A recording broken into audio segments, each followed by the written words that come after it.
রসুলের এত দাম, রসুলের দাম মূল্য কিরকম দেখেন। রসুল বলছে এটা কুরআন, বিশ্বাস করে লইছি না। রসুল বলছে আল্লাহ এক, আল্লাহ এক, ওয়াহিদাহু লা শারীকা লাহু। তো মানুষ বিশ্বাস করছে না। আমি কি আল্লাহরে দেখছি? আপনি দেখছেন? তাহারা কি দেখছিল? দেয় নাই, কিন্তু রসুল কইছে বিশ্বাস করে লইছে আল্লাহ এক, তাই না?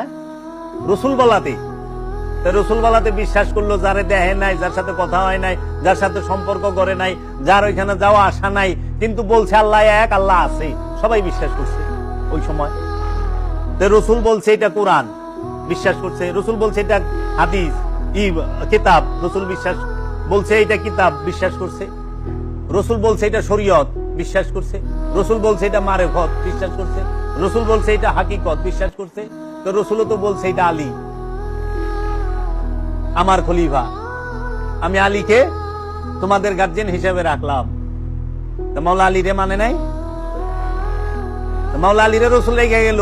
কোরআন, হাদিস, নামাজ, শরীয়ত, মারফত সব মানা পারলেন, আলী মানা পারেন না কেন?